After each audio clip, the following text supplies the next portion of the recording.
और राजनीति की शुरुआत करेंगे 4 राज्यों में अवैध मस्जिद, मदरसे और मजार से जुड़ी 4 बड़ी खबरों से। खास बात यह है कि इन चारों राज्यों में बीजेपी की सरकार है। पहली खबर यूपी के गाजियाबाद से, जहां बिना मान्यता और रजिस्ट्रेशन के बिना चल रहा था मदरसा इस्लामिया अरबिया कशीफुल उलूम, जिसको प्रशासन ने सील कर दिया। दूसरी बड़ी खबर होगी उत्तराखंड के लक्सर से, जहां अवैध रूप से बनी मस्जिद की मीनार को ध्वस्त किया गया। और तीसरी खबर जयपुर से है, जहां शहर में अतिक्रमण कर बनाए गए अवैध मस्जिद, मजार और मदरसों को हटाने की मांग की जा रही है। जबकि चौथी खबर बंगाल से है, जहां शुभेंदु सरकार ने राज्य के सभी मदरसों का सर्वे शुरू करा दिया है। आपको बारी बारी से इन चारों सूबे की खबर दिखाएंगे, मगर शुरुआत यूपी के गाजियाबाद से।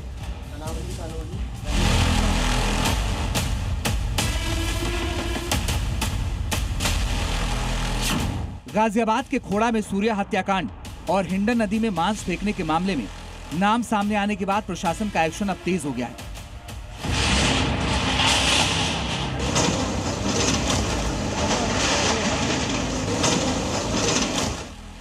मुख्यमंत्री योगी आदित्यनाथ की सख्त चेतावनी के बाद पुलिस और जिला प्रशासन ने अवैध मदरसों के खिलाफ एक बड़ा अभियान छेड़ दिया है। इसी कड़ी में इंदिरापुरम थाना क्षेत्र के कनावनी कॉलोनी स्थित मदरसा जामिया खुल्फा ए रशीदीन पर प्रशासन का डंडा चला है। प्रशासनिक अधिकारियों की मौजूदगी में भारी पुलिस बल ने मदरसे को चारों तरफ से घेर लिया, परिसर में ताला लगाया और गेट पर सीलिंग का नोटिस चस्पा कर दिया। इस दौरान बाकायदा ढोल बजाकर क्षेत्रवासियों को इस विधिक कार्रवाई की जानकारी दी गई। आपको बताते हैं कि आखिर इस मदरसे को सील क्यों किया गया। दरअसल जांच में इस मदरसे के भीतर कई खामियां पाई गई। ये मदरसा पूरी तरह से गैर मान्यता प्राप्त और अवैध रूप से संचालित था। संचालकों के पास सोसाइटी का पंजीकरण प्रमाण पत्र भी नहीं था। परिसर में फायर डिपार्टमेंट और विद्युत सुरक्षा विभाग की एनओसी नहीं थी। बच्चों के बैठने के लिए साफ सफाई की कोई उचित व्यवस्था नहीं थी। बिना सुविधाओं के अवैध हॉस्टल चलाया जा रहा था। छात्र छात्राओं के लिए अलग शौचालय तक नहीं थे। जिला अल्पसंख्यक कल्याण विभाग ने इस मदरसा प्रबंधन को अपना पक्ष रखने के लिए महज 1 हफ्ते का समय दिया है, जिसके बाद आगे की कार्रवाई की जाएगी। ये मदरसा अवैध रूप से संचालित था। जो अल्पसंख्यक विभाग के जितने भी मानक हैं उनको पूरा नहीं कर रहा था, ना ही वहाँ के जो डॉक्यूमेंट्स है उसके आधार पर इनका प्रॉपर पंजीकरण था। इसी आधार पर कार्रवाई करते हुए अल्पसंख्यक विभाग के द्वारा इसको सीज किया गया है। इस रिपोर्ट के आधार पर पुलिस के द्वारा अग्रिम कार्रवाई करते हुए उसमें FIR भी पंजीकृत की जाएगी और सभी पक्षों की जाँच करके अग्रिम विधिक कार्रवाई की जाएगी। गाजियाबाद जिला प्रशासन की ये सख्ती साफ बता रही है कि आने वाले दिनों में अवैध रूप से चल रहे ऐसे तमाम संस्थानों की अब खैर नहीं। आपको बता दें कि इससे पहले भी खोड़ा क्षेत्र में 2 अवैध मदरसों को सील किया जा चुका है, जबकि डासना इलाके में एक अवैध मदरसे पर प्रशासन का बुलडोजर गरज चुका है और उसे ध्वस्त किया जा चुका है। सूर्य हत्याकांड के बाद से पूरे गाजियाबाद में बिना मान्यता और संदिग्ध गतिविधियों में लिप्त संस्थानों की उल्टी गिनती शुरू हो गई है। ब्यूरो रिपोर्ट, जी मीडिया। और यूपी के बाद देवभूमि उत्तराखंड की खबर, जहां मुख्यमंत्री पुष्कर सिंह धामी का हंटर एक बार फिर से गरजा है। अवैध निर्माण और अतिक्रमण के खिलाफ धामी सरकार की नो टॉलरेंस नीति का असर साफ दिख रहा है। दरअसल हरिद्वार के लक्सर में प्रदेश की सबसे बड़ी मस्जिदों में शुमार सुल्तानपुर मस्जिद की अवैध मीनार को हटाने का काम शुरू किया गया। मस्जिद कमेटी खुद ही हथौड़ा लेकर इस अवैध निर्माण को हटाने में क्यों जुट गई है, जरा देखिए।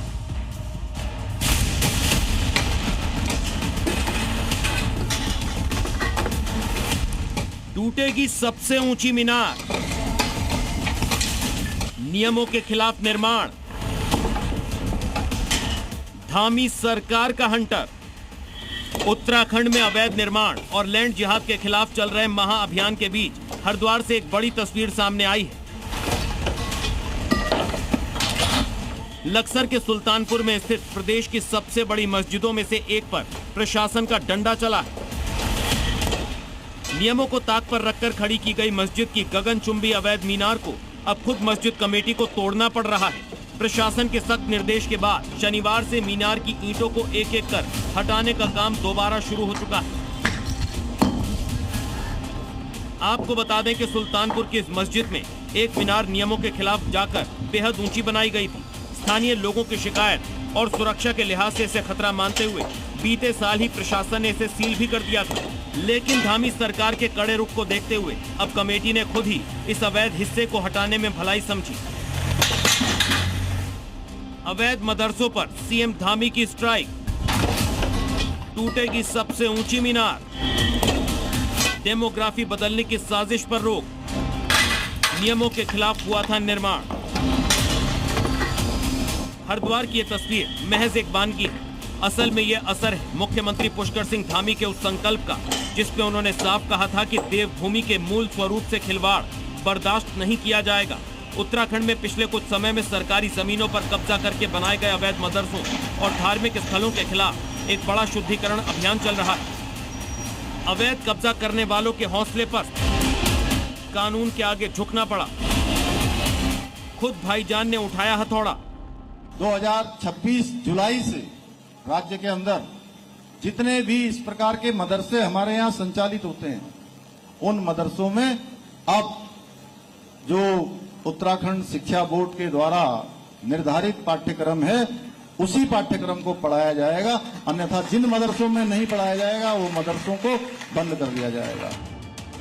धामी सरकार के हंटर के डर से अब अवैध कब्जा करने वालों के हौसले पस्त हो चुके हैं। चाहे हल्द्वानी का इलाका हो या हरिद्वार का कस्बा, अवैध मदरसों पर सरकार ने पूरी तरह से शिकंजा कस दिया है।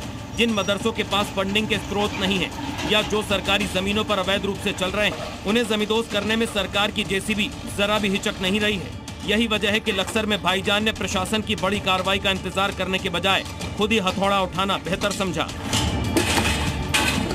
ब्यूरो रिपोर्ट, जी मीडिया। और अब रुख करेंगे पश्चिम बंगाल का, जहां सत्ता परिवर्तन हुए करीब 1 महीना बीत चुका है, लेकिन सीएम शुभेंदु अधिकारी लगातार एक्शन मोड में हैं। वो ताबड़तोड़ फैसले ले रहे हैं। बड़ी खबर यह है कि अब बंगाल के सभी मदरसों का सर्वे करवाया जाएगा। शुभेंदु सरकार ने मदरसों के कामकाज से लेकर कानूनी स्थिति की जांच के आदेश दिए और 5 जुलाई तक रिपोर्ट देने की डेडलाइन भी तय कर दी।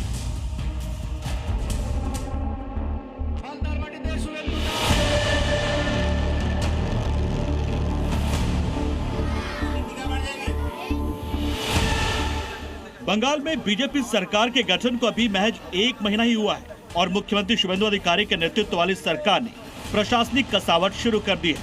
अल्पसंख्यक मामलों और मदरसा शिक्षा विभाग की ओर से 5 जून को एक हाई प्रोफाइल नोटिफिकेशन जारी किया गया। इस आदेश के तहत राज्य के सभी जिला मजिस्ट्रेट को निर्देश दिया गया है कि वे अपने अपने जिलों में मौजूद मदरसों का एक विस्तृत और गहन सर्वे करें। इस माह सर्वे की डेडलाइन 5 जुलाई तय की गई। चलिए बताते हैं कि आखिर शुभेंदु सरकार के मदरसा सर्वे के ऑर्डर का मकसद क्या है। दरअसल सरकार इन मदरसों के कामकाज और बुनियादी ढांचे और कानूनी स्थिति की जांच करेगी। इससे ये पता चलेगा कि क्या सभी संस्थान मौजूदा नियमों के तहत चल रहे हैं। इस सर्वे से भविष्य की नीतियों और छात्र कल्याण के लिए अपडेटेड डेटाबेस तैयार किया जाएगा। मदरसा सर्वे का उद्देश्य विशुद्ध रूप से प्रशासनिक है।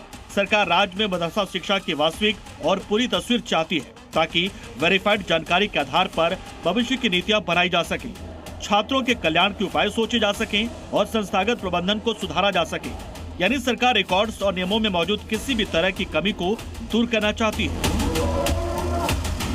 इस सर्वे के दौरान हर मदरसे को अपनी पूरी कुंडली सरकार के सामने रखनी होगी। नोटिफिकेशन के मुताबिक जिला प्रशासन को मदरसों की जगह, उनके स्थापना का वर्ष, रजिस्ट्रेशन की जानकारी और वैध दस्तावेजों की उपलब्धता की जांच करनी होगी। साथ ही वहां पढ़ने वाले छात्रों, शिक्षकों और गैर शिक्षण कर्मचारियों की सटीक संख्या का डेटा भी जुटाना होगा। इसके अलावा कोर्स और पाठ्यक्रम का ब्यौरा भी 5 जुलाई तक सौंपना अनिवार्य किया गया है।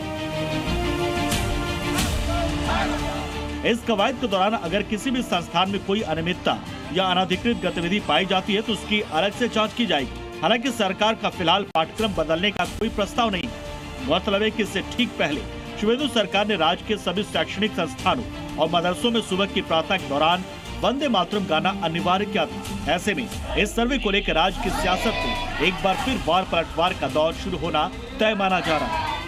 दरअसल बंगाल की शुभेंदु सरकार यूपी के योगी मॉडल पर चल रही है। शुभेंदु सरकार की तरफ से ये साफ कर दिया गया है कि बंगाल अब सनातन पद्धति से ही चलेगा। वहीं यूपी के संभल में सनातनी विरासत वापस लाने की जिम्मेदारी महाबली बुलडोजर को दे दी गई है। जो वर्धमान नदी को अतिक्रमण से मुक्त कराने के लिए ये बुलडोजर पहुंच चुका है। अपनी जिम्मेदारी निभानी इस बुलडोजर ने शुरू कर दी।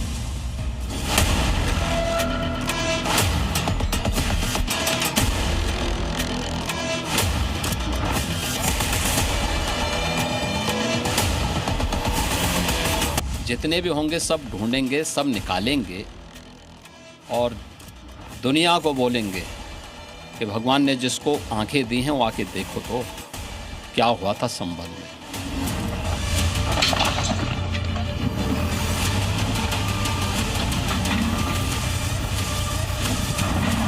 जिसने भी कब्जे किए होंगे उनको एक एक करके सबको निकालेंगे।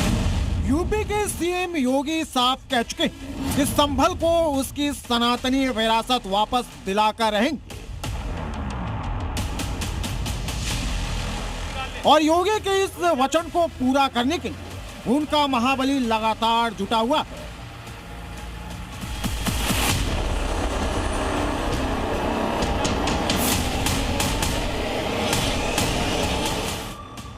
एक तरफ संभल की धरती पर कब्जा कर बनाए गए तमाम अवैध मस्जिद, मदरसों और मज़ारों को ध्वस्त किया जा रहा, तो दूसरी तरफ जिन मंदिर और नदियों को कट्टरपंथियों ने दफना दिया उन्हें वापस उनके पुराने स्वरूप में लाया जा रहा। सबसे पहले देखिए संभल के हर इलाके में कैसे अवैध मस्जिद और मदरसों के बिछे जाल को बुलडोजर साफ कर रहा। ये तस्वीरें संभल के कसेरुआ में बने अवैध मुस्तफा कादरी मस्जिद की, जहां आज दूसरे दिन भी बुलडोजर फुल एक्शन में नजर आया।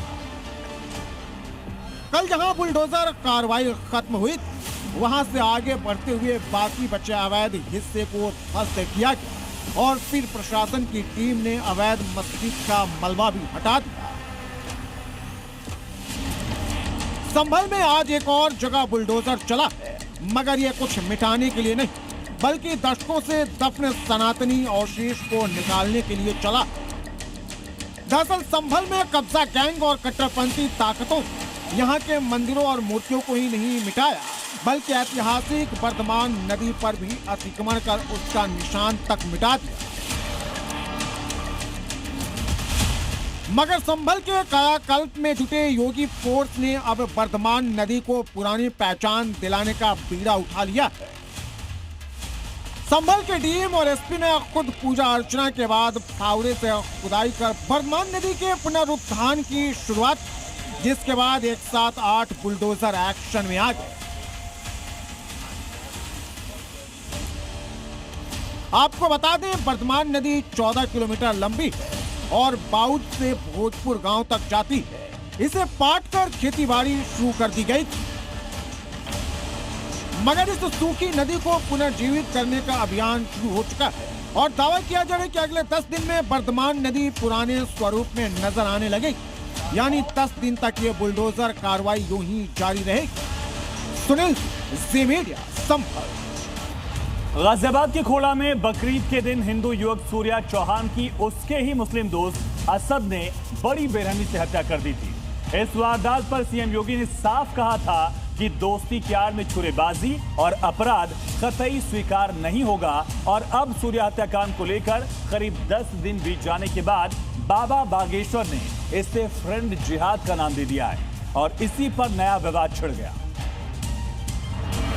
बकरीद के दिन गाजियाबाद के खोड़ा का ये वीडियो जिसने भी देखा था वो दहल उठा था। इस वीडियो में युवक सूर्या चौहान को कुछ लड़कों ने घेर कर चाकू से गोद डाला था, जिसमें उस मासूम की दर्दनाक मौत हो गई थी। हैरत की बात यह थी कि इस हत्याकांड को अंजाम देने वाला उसका अपना करीबी दोस्त असद ही था। हालांकि इस जघन्य वारदात के कुछ घंटों के अंदर ही योगी फोर्स ने असद का एनकाउंटर कर दिया और फिर उसके घर के अवैध हिस्से पर भी बुलडोजर चला दिया गया। यही नहीं, सीएम योगी ने भी दोस्ती की आड़ में छुरेबाजी करने वालों को कड़ा संदेश दिया था। दोस्ती की आड़ में छुरेबाजी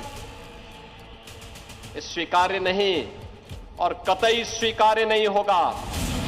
मगर सूर्या हत्याकांड के करीब 10 दिन बाद बागेश्वर धाम के पीठाधीश्वर पंडित धीरेन्द्र शास्त्री के बयान ने एक बार फिर से इस मुद्दे को गर्म कर दिया, क्योंकि बाबा बागेश्वर ने सूर्या हत्याकांड को फ्रेंड जिहाद का नाम दिया। बाबा बागेश्वर के इतना भर कहने की देर थी कि मौलाना तो मौलाना, कुछ संत भी उन पर हमलावर हो। हालांकि कई हिंदू धर्मगुरु और हिंदू संगठन खुलकर बाबा बागेश्वर का समर्थन कर रहे हैं। यूं तो पहले भी कट्टरपंथियों के खिलाफ बाबा बागेश्वर लव जिहाद, लैंड जिहाद, थूक जिहाद, जिम जिहाद, पार्लर जिहाद जैसे शब्दों से प्रहार कर चुके हैं। मगर इस बार धीरेन्द्र शास्त्री यही नहीं रुके। उन्होंने हिंदुओं को एकजुट होने के लिए AI की तर्ज पर HI यानी हिंदू इंटेलिजेंस की जरूरत पर जोर दिया।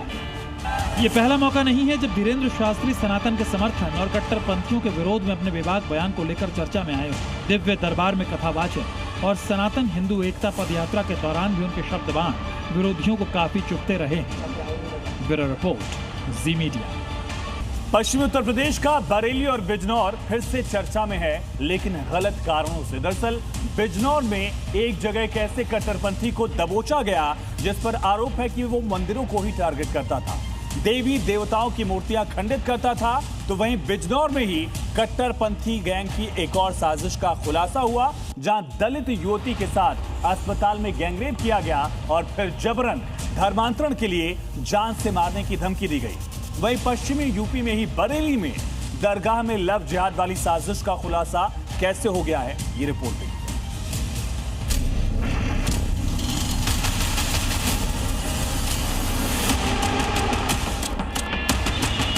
43% मुस्लिम आबादी वाले पश्चिम यूपी के जिले बिजनौर की ये दो तस्वीरें बता रही हैं कि यहाँ किस तरह सीएम योगी की चेतावनी को नजरअंदाज करने की हिमाकत की जा रही है। पहली तस्वीर चांदपुर इलाके के अहमदनगर की। यहाँ शादाब पहले तो मंदिर में चोरी करता था और फिर देवी देवताओं की मूर्तियों को भी खंडित कर देता था, जबकि डॉक्टर फैजान ने एक हिंदू महिला नर्स का यौन शोषण किया। सबसे पहले शादाब की करतूत देखिए, जो साजिश है हिंदू मंदिरों को टारगेट करता था, लेकिन यहाँ के हिंदुओं ने इसको आखिरकार पकड़ लिया। स्थानीय लोगों का आरोप है कि पहले भी इसने हिंदू मंदिरों को निशाना बनाया था। नफरती शादाब को पुलिस के हवाले कर दिया गया। पुलिस ने इसके पास से नाग देवता की मूर्ति भी बरामद कर ली है।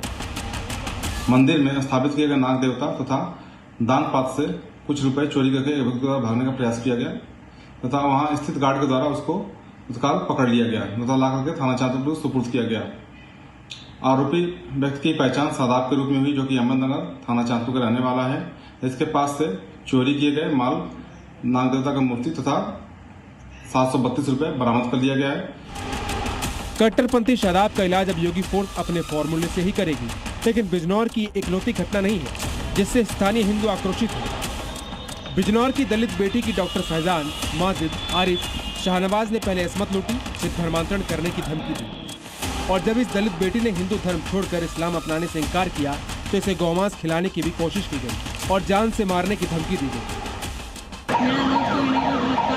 सारे लोगों ने बलात्कार किया है, सभी ने, और मैं घर पर बताने की कोशिश करती तो मुझे मारने की धमकी देते थे, मेरे घर वालों को मारने की धमकी देते थे और मुझे मेरा धर्म परिवर्तन कराने की मेरी कोशिश भी की है कि अभी मुझे मांस खिलाने की कोशिश की गई यानी तो धर्म परिवर्तन नहीं करेगी, उनकी जान से मार देंगे, जान से खत्म कर देंगे। डॉक्टर फैजान ने भी, उनके फरमान ने भी, शाबान ने भी, खुशहाल ने भी, माजिद ने भी, आरिफ ने भी, सबने मेरा बलात्कार कराया। आरोप है कि दलित बेटी की शिकायत के बावजूद बिजनौर की पुलिस सोई रही। नहटौर विधायक ने मांग की है कि आरोपी के हॉस्पिटल की जांच हो और बुलडोजर कार्रवाई की जाए। मैंने जिला अधिकारी महोदय से भी बात करी है, एसडीएम से भी बात करी है।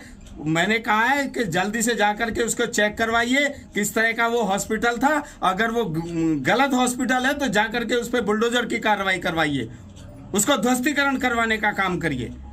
बिजनौर में तो बीजेपी विधायक ने साफ कर दिया कि इंसाफ नहीं हुआ तो खुद सीएम योगी से मिलेंगे, लेकिन बरेली की इस पीड़िता को इंसाफ की आवाज कौन उठाएगा? बरेली में लव जिहाद और जबरन धर्म परिवर्तन का मामला सामने आया है। एक मुस्लिम युवक ने खुद को हिंदू बताकर एक युवती को अपने प्रेम जाल में फंसाया, शादी का झांसा देकर 1 साल तक उसका शारीरिक शोषण किया और फिर डरा धमका कर दरगाह पर धर्म परिवर्तन करा दिया। जब पीड़िता को आरोपी की असलियत पता चली तो उसे जान से मारने की धमकियां मिलने लगी, जिसके बाद पीड़िता ने पुलिस से कार्रवाई की मांग की है। यूपी के 2 शहरों की इन वारदात ने एक बार फिर कट्टरपंथियों की करतूत को उजागर कर दिया है। यह आलम तब है जब सीएम योगी बार बार चेतावनी देते रहे हैं। चोरी छिपे, नाम छुपा करके, स्वरूप छुपा करके जो लोग बहन बेटियों की इज्जत के साथ खिलवाड़ करते हैं, उनको पहले से मेरी चेतावनी, अगर वे सुधरे नहीं तो राम नाम सत्य है कि यात्रा अब निकलने वाली है। ब्यूरो रिपोर्ट, जी मीडिया।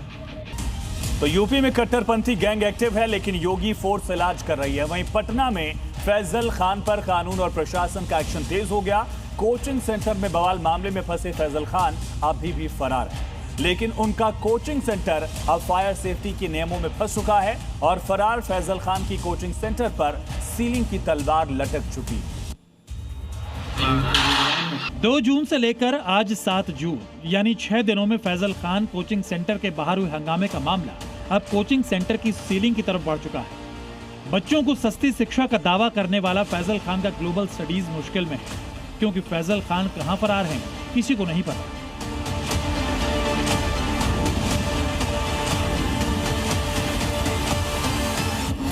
कोचिंग सेंटर के बाहर फायरिंग मामले में एफआईआर दर्ज होने के बाद फैजल खान की कोचिंग संस्थान खान ग्लोबल स्टडीज में फायर सेफ्टी नियमों के उल्लंघन का बड़ा मामला सामने आया है। बिहार फायर सर्विस की जांच में उनके संस्थान में अग्निशमन मानकों की भारी अनदेखी पकड़ी गई है। पटना के फायर सेफ्टी डीआईजी ने एक नोटिस जारी किया है खान ग्लोबल इंस्टीट्यूट को और ये कहा है कि यहाँ फायर के नॉर्म्स जो हैं वो पूरे नहीं हो रहे हैं। अगर 15 दिनों के अंदर ये फायर के नॉर्म्स पूरे नहीं होते हैं तो इस खान ग्लोबल इंस्टीट्यूट को सील किया जा सकता है। दरअसल दिल्ली और मुजफ्फरपुर में आग लगने के बड़े हादसों के बाद बिहार के सभी अस्पतालों और कोचिंग सेंटर्स की जांच की जा रही है, जिसकी जद में खान ग्लोबल स्टडीज आई है और जांच के बाद सामने आई खामियों ने खान ग्लोबल स्टडीज की मुश्किलें बढ़ा दी हैं। फायर डिपार्टमेंट ने जांच के बाद खान ग्लोबल स्टडीज को 7 से 10 दिन का वक्त दिया है। इन 7 से 10 दिनों के अंदर कोचिंग सेंटर में पाई गई खामियों को दूर करना होगा, नहीं तो खान ग्लोबल स्टडीज को सील भी किया जा सकता है। तो फिक्स फायर फाइटिंग सिस्टम है, उसमें अभी बहुत प्रगतिजनक संतोषप्रद कार्य नहीं है। अगर यह पाया जाता है कि इनका जो सुझाव है इस पर इनके द्वारा संतोषप्रद प्रगति नहीं की जा रही है तो हम लोग अधिनियम के नियम के तहत फॉर्म G1 में इनसे कारण परीक्षा करेंगे। इस पूरे विवाद के बाद से ही फैजल खान फरार है। अब खबर यह भी है कि फैजल खान पटना सिविल कोर्ट में सरेंडर नहीं करेंगे। फैजल खान अब सोमवार को अदालत में अग्रिम जमानत याचिका दायर करेंगे। अग्रिम जमानत याचिका दाखिल करने की समय सीमा शनिवार को खत्म हो गई थी, लेकिन उसके बाद भी ना तो फैजल खान ने सरेंडर किया और न ही पुलिस अब तक उन्हें पकड़ पाई है। आपको बता दें कि Khan global studies coaching centre के बाहर फायरिंग की घटना के बाद फैजल खान ने ज्ञान बिंदु कोचिंग सेंटर के संचालक रोशन आनंद पर इस हमले, तोड़फोड़ और फायरिंग का आरोप लगा था। उनकी शिकायत पर पटना पुलिस ने रोशन आनंद को गिरफ्तार भी किया था, लेकिन पुलिस जांच में ये सामने आया कि फायरिंग करने वाले खान ग्लोबल कोचिंग सेंटर के ही गार्ड्स थे, जिसके बाद से फैजल खान की मुसीबत लगातार बढ़ती जा रही है। पटना से प्रशांत झा के साथ ब्यूरो रिपोर्ट, जी मीडिया। पाकिस्तान के आतंकियों का क्या हाल हो रहा है ये तो पूरी दुनिया देख रही है, लेकिन इसके बावजूद मुनीर और शहबाज की अकल ठिकाने नहीं आ रही। अपने नापाक मंसूबों को अंजाम देने के लिए अब जिन्ना लैंड की जोड़ी इलेक्शन को हथियार बना चुकी है, लेकिन गिलगिट बाल्टिस्तान में मुनीर की साजिश की पोल कैसे खुल गई, ये रिपोर्ट देखिए। बिल्कुल सही, गिलगित बाल्टिस्तान पाकिस्तान का कोई हिस्सा ही नहीं है, लेकिन हिंदुस्तान के इस अखंड हिस्से पर शातिर मुनीर और बेगैरत शहबाज का कब्जा जरूर है। और जब ऐसी इंटरनेशनल जोकर जोड़ी इलेक्शन की आड़ में खुद को पाक साफ दिखाने की कोशिश करेगी तो उसमें साजिश होगी, धोखा होगा, बारूद होगा, फरेब होगा, और यही सब हो रहा है पाकिस्तान के कब्जे वाले गिलगित बाल्टिस्तान में। हिंदुस्तान की तरक्की और नीतियों से खार खाया पाकिस्तान गिलगित बाल्टिस्तान में किस तरह चुनाव के नाम पर दुनिया को झांसा दे रहा है, उसकी एक झलक भी देख लीजिए। चुनाव के नाम पर मुनीर एंड कंपनी का सिर्फ एक ही मंसूबा है, गिलगित बाल्टिस्तान पर नाजायज कब्जे को जायज दिखाना, आवाम को वोटिंग के नाम पर जमहूरियत का झांसा देना और अपने राजनीतिक दुश्मनों को हटाकर आतंकियों की हुकूमत सेट करना। यही वजह है कि गिलगित बाल्टिस्तान में इमरान खान की पार्टी पाकिस्तान तहरीक-ए-इंसाफ यानी PTI को पूरी तरह से बाहर कर दिया गया। इतना ही नहीं, पार्टी के नेताओं को चुनाव प्रचार के लिए एंट्री नहीं दी गई और जब बवाल मचा तो धमकी और गिरफ्तारियों का सिलसिला शुरू कर दिया। आवाम हो या पॉलिटिकल पार्टियां, POK में अपने विरोधियों को खामोश करने के लिए मुनीर बूट और बुलेट का जोर लगाने से पीछे नहीं है। आपको जानकर हैरानी होगी कि सिर्फ 33 सीटों के लिए मुनीर ने POK में 14,000 पैरामिलिट्री फोर्स के जवानों को तैनात कर दिया। 7 जून से लेकर 12 जून तक POK में इंटरनेट और मोबाइल सेवा बंद कर दी गई और POK की अवामी एक्शन कमेटी पर भी प्रतिबंध लगा दिया गया, क्योंकि अवामी एक्शन कमेटी ने शहबाज और मुनीर की नीतियों के खिलाफ आवाज बुलंद करने की हिम्मत दिखाई थी। यानी कुल मिलाकर इमरान खान अवामी एक्शन कमेटी जैसी पार्टियों को रास्ते से हटाकर मुनीर POK में वोट डकैती का मंसूबा बांधे बैठा है। लेकिन इन सब के बावजूद मुनीर और शहबाज को खुली चुनौती मिल रही है। मुनीर और शहबाज की नापाक चालों को POK की आवाम भी मुंहतोड़ जवाब दे रही है। मुनीर और मुनीर की सरपरस्ती में पॉलिटिक्स का खेल खेलने वालों के खिलाफ हल्ला बोल रही है। दुनिया के सामने मुनीर एंड कंपनी एक बार फिर एक्सपोज हो चुकी है। जिस जोकर जोड़ी से पाकिस्तान नहीं समझ रहा, वो भला कब्जे वाले इलाकों की बगावत को क्या ही संभालेंगे। और अगर अब भी इनकी अक्ल ठिकाने नहीं आए तो आवाम ही इनके हालात बदल देगी, जज्बात बदल देगी। Bureau report. और अब बात करते हैं हिंदुस्तान में मुनीर के आतंकी साजिश को लेकर, और इस साजिश को तबाह करने वाले नए हथियार की भी बात करेंगे। दरअसल जम्मू कश्मीर के पहाड़ी और जंगली इलाकों को आतंकी दशकों से छिपने के लिए इस्तेमाल करते आए हैं, लेकिन अब सेना के बेड़े में एक ऐसे हथियार की एंट्री हो गई है जिससे मुनीर के गुर्गों का बचना नामुमकिन है। और तो और यह हथियार जवानों की हिफाजत भी करेगा। कैसे, देखिए।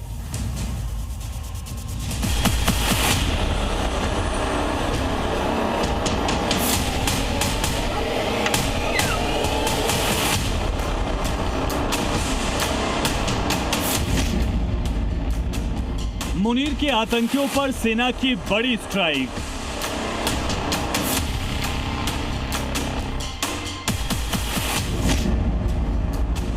जन्नत के दुश्मनों को जहन्नुम भेजने की तैयारी।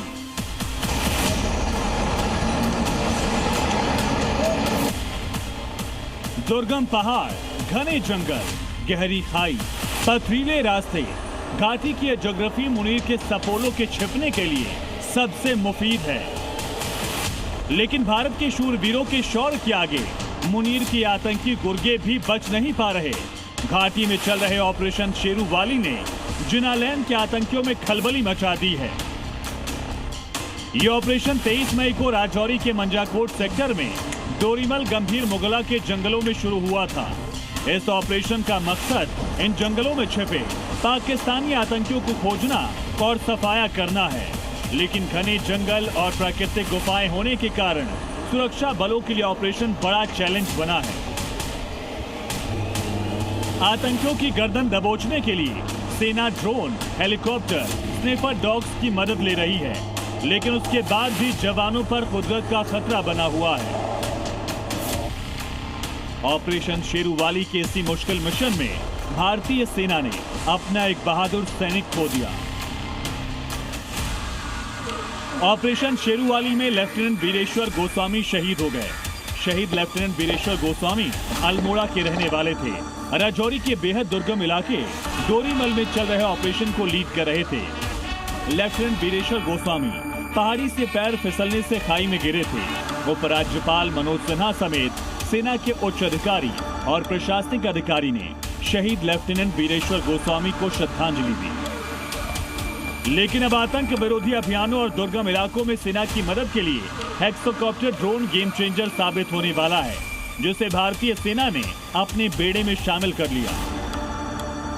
भारतीय सेना ने रिसेंटली अपने बेड़े में ये लॉजिस्टिक ड्रोन जो है वो यहाँ पर शामिल किया है। ये हेक्साकॉप्टर जो ड्रोन है, ये लॉजिस्टिक ड्रोन इसे कहा जाता है, और ये हाई एल्टीट्यूड लॉजिस्टिक ड्रोन है, यानी कि किसी भी तरह की दुर्गम स्थितियाँ हो वहाँ पर ये ड्रोन जो है वो पहुँचाया जा सके। हेक्साकॉप्टर इसलिए क्योंकि इसमें 6 पंखे हैं और ये 20 किलो तक का जो पेलोड है वो लेकर किसी भी स्थान तक जा सकता है। इसकी अगर क्षमता की बात करें तो लगातार 5 किलोमीटर तक ये दूर जाकर कोई भी सामान पहुँचाना हो, जिसमें चाहे वो हथियार हो, चाहे वो राशन हो या फिर किसी भी तरह का पेलोड पहुंचाने का जो अगर जरूरत हो तो वो ये जो ड्रोन है वो पहुंचा सकता है।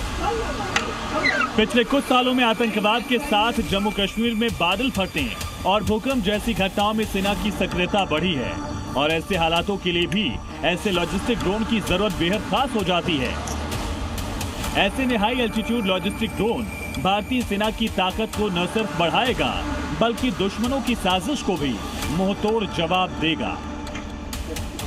जम्मू से रजत वोहरा के साथ ब्यूरो रिपोर्ट, जी मीडिया। और अब आपको दुनिया में सुपर पावर की धौंस दिखाने वाले अमेरिका से आई हुई एक अहम खबर दिखाते हैं। दरअसल अमेरिका में एक बार फिर सरेआम दिन दहाड़े गोलीबारी की वारदात को अंजाम दिया गया, जिसने पूरी दुनिया को चौंका दिया।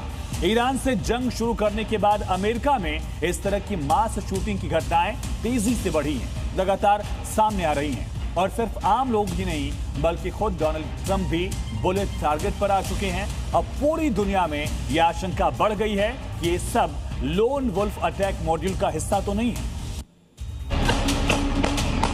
गोलियों की आवाज से दहल उठा सुपर पावर, जश्न के माहौल में गोलीबारी, पूरे इलाके में फैली सनसनी। सरेआम हुई फायरिंग, रंजिश या लोन वुल्फ साजिश। दिल दहला देने वाली ये तस्वीरें अमेरिकी राज्य ओहियो की हैं, जहां शनिवार दोपहर उस वक्त अफरा तफरी मच गई जब एक सामुदायिक स्ट्रीट फेस्टिवल के पास अचानक गोलीबारी हो गई। ये घटना उस समय हुई जब ओल्ड वेस्ट एंड फेस्टिवल चल रहा था।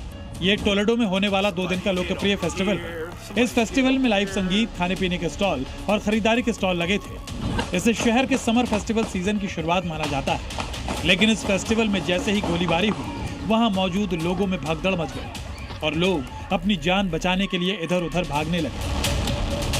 जानकारी के मुताबिक ये घटना ऐतिहासिक ओल्ड वेस्ट एंड फेस्टिवल के नजदीक हुई। स्थानीय समय के मुताबिक करीब शाम 5:30 बजे फेस्टिवल के पास गोली चली। इस ओपन फायरिंग में करीब 8 लोगों को गोली लगने की खबर है, लेकिन गनीमत है कि इस गोलीकांड में किसी की जान नहीं गई। पुलिस के मुताबिक सभी घायलों को इलाज के लिए अलग अलग अस्पतालों में भेजा गया है और इस घटना के बाद पूरे इलाके में भारी पुलिस बल की तैनाती की गई है। लेकिन ओहियो में हुए इस गोलीकांड ने अमेरिका की गन कल्चर और सिक्योरिटी इंटेलिजेंस को लेकर गंभीर सवाल खड़े कर दिए हैं। ईरान में खामेनेई की मौत के बाद से अमेरिका के अंदर ऐसी वारदातों ने लोन वुल्फ अटैक की आशंकाओं को गहरा दिया। आपको जानकर हैरानी होगी कि यह घटना अमेरिका में इस साल दर्ज की गई कम से कम 170 मास शूटिंग घटनाओं में से एक है, जिसमें 4 या इससे ज्यादा लोगों को गोली लगी है। और बीते कुछ वक्त में जिस तरह से अमेरिका में मास शूटिंग की वारदातें बढ़ी हैं, उसने सभी राज्यों की सुरक्षा व्यवस्था को अलर्ट मोड पर ला दिया है। ब्यूरो रिपोर्ट, जी मीडिया।